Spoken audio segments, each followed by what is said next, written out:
আমরা বিরতির পরে আবার চলে এলাম আমাদের মূল অনুষ্ঠান কথায় সুরে গানে গল্পে। ফিরে দেখা আজকের অতিথি আর আমাদের সঙ্গে রয়েছেন ইন্ডিয়ান আইডল খ্যাত নির্মল ভট্টাচার্য। এবার আমরা নির্মলবাবুর কাছে গানে যাওয়ার আগে, নির্মলবাবু আপনি তো বহু জায়গাতে ভারতবর্ষের অনেক বিশিষ্ট বিশিষ্ট স্টেজ মাতিয়েছেন, দাপিয়ে বেরিয়েছেন, সেই অভিজ্ঞতা যদি একটু আমাদের সঙ্গে একটু শেয়ার করেন আজকে। না, ভারতবর্ষের থেকেও আমার মানে ঈশ্বরের কৃপায় আমি 6টা বিভিন্ন দেশে গান গাইবার সুযোগ 6টা দেশে পেয়েছি। গেছে, ভাবুন আপনি। আমেরিকা, মানে কানাডা। আমরা কোন জায়গায় রয়েছি না, না, সেটা- এবং কোন শিল্পীকে আমরা আজকে নিয়ে এসেছি এখানে, সেটা আপনি একটু আপনার অভিজ্ঞতা একটু আপনি শেয়ার করুন। না, বিশেষ করে ওই ইন্ডিয়ান আইডলের সিজন 3-তে আসার পর এবং তারপরে সঙ্গীত একাডেমি অ্যাওয়ার্ড আপনাদের আশীর্বাদে পেয়েছি।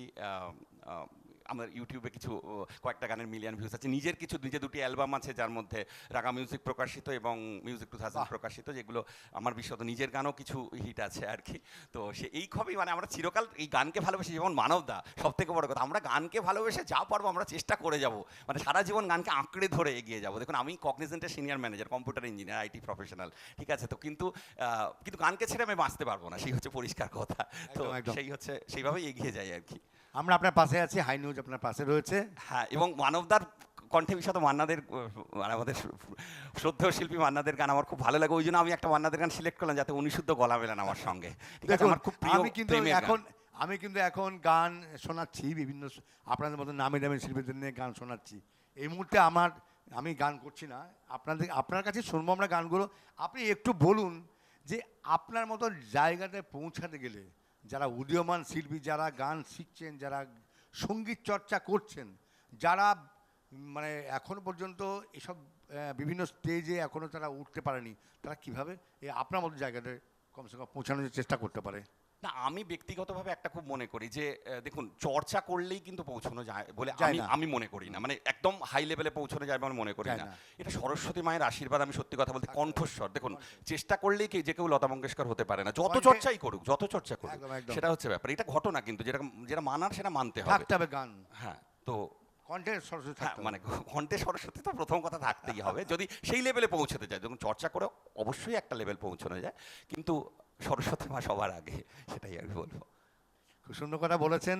মানে দেখুন, এ বহুবার আলোচিত হয়েছে যে আপনি চেষ্টা করলে আপনার ছেলেকে মেয়েকে আপনি পদার্থ বিজ্ঞানে, জীবন বিজ্ঞানে, সায়েন্সে, ইঞ্জিনিয়ারে, এই আইনজীবী বলুন, আপনি আইনের বলুন, বিভিন্ন বিষয়ে আপনি পারদর্শী করতে পারেন, কিন্তু গান হবে না।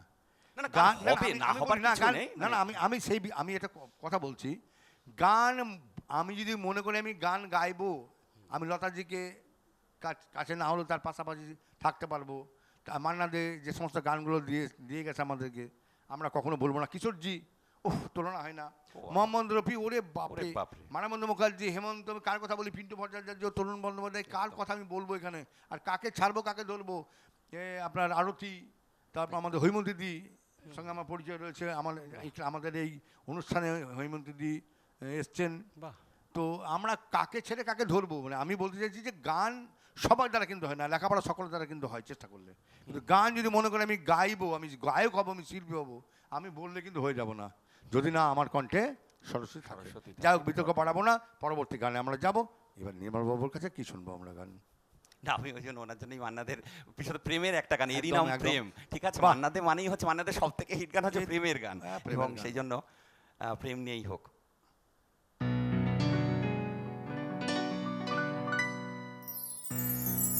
আমার না যদি থাকে